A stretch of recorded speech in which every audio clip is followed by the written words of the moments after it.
Well, this one threw me off just a little bit. DICE has only just gone and revealed that a brand new map is coming to Battlefield 1 very soon, and it's called NIVELLE Nights. It's the very first night map coming to Battlefield 1.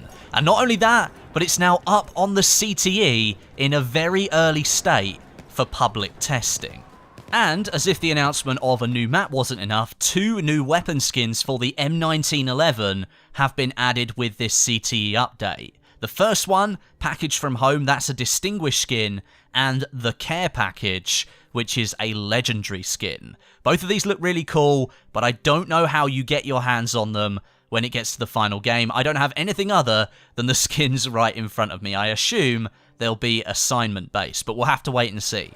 The official description for the map comes from the Battlefield 1 website and reads as follows. Chemin des Dames, 1917. As darkness falls over the muddy battlefields around Malmaison and Soupir, French and German batteries prepare to yet again support their troops on the contested ground. The moon, the searchlights and the artillery lights up in the night skies, exposing the vast network of trenches. Bite and hold as your foe will fight for every inch of ground. Strategy and teamwork will overcome those who have neither. What DICE have done is they've gone and added a night map full of trenches into Battlefield 1. I think the name Nivelle comes from Robert Nivelle, who was a French general during World War I, and presumably this area of France that the map is set in will be an area that he has command of. At the moment, the map is in a very, very early stage. It's running Conquest on 64 players between the French and the German armies, and the map looks very similar to the map you crash land your plane on during the campaign of Friends in High Places. There's lots of mud, there's lots of rubble, and in general, it's a typical nighttime trench warfare setting. However, I don't believe it's exactly the same map. I think they are a little bit different. The setup on Conquest includes 6 capture points. We have the Central Sea Flag, which is slap bang in the middle of no man's land, complete with a few destroyed tanks as cover. A and B are located towards the French spawn, with A being the entrance point to the French trench network, and then B sits up on the front line trench. That's right, this map includes 2 sets of trenches. The D flag is again located in no man's land, but this time it's destroyed as a church building, and it's got an accompanying graveyard as well. It looks kind of cool.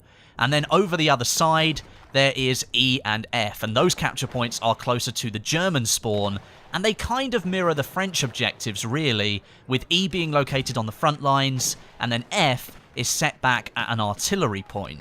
Through the middle of the map, you've got lots of mud, lots of dirt, and it looks like there's a bridge with a river running underneath it, but it may be a dried up riverbed because there's no water in it at this moment in time.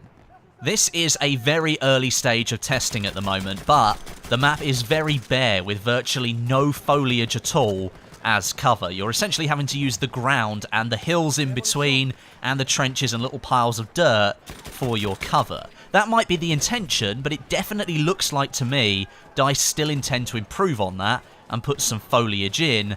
But the trench networks, my god, they are awesome. They're really deep trenches, with the front lines having that familiar angular shape to them, designed in that way so that if an artillery shell hits them, the blast won't travel along the full extent of the trench. No Man's Land in the middle features large rolling mounds of mud that break lines of sight when running in between them, but they offer players a chance to see out over all of the land if they stand on top of them. But you need to watch out for snipers. There's concrete pillboxes along the trench lines as well, which look out into no man's land, so you really have to have your wits about you if you decide to venture out there.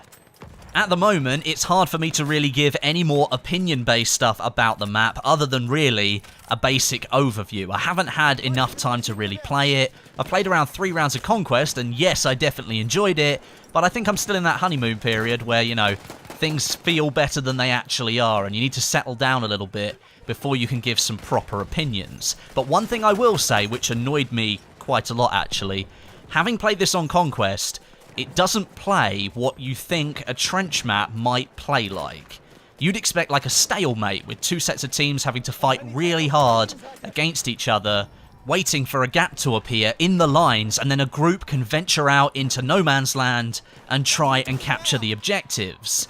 But it's not really like that at all. It's the same as all other Battlefield 1 maps on Conquest. Just huge groups of players, 15, 20, 25 players strong, simply running round in circles from objective to objective.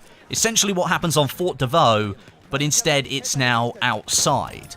I think that's inherently due to the way that Conquest is designed in Battlefield 1, with it being somewhat inferior to past games, but for now it's extremely early, so I will reserve my judgment. Having only played about an hour of the map, it could be that the map at the moment doesn't really work very well on Conquest, and it might not be the mode at all, but it feels very familiar just going round and round in circles, running into massive groups of enemies. It is a very cool looking map though, no doubt, and if you have access to the CTE, then it's time to go and get yourself on there and help DICE test this thing out. I'll link the Reddit thread down below in the description so that you can go and give your feedback if you want to. But thank you very much for watching. Exciting times ahead for Battlefield 1 with new content on the way, but let me know what you think of all this down below in the comments. And until next time, my name is Westy, and I'll catch you guys in the next video.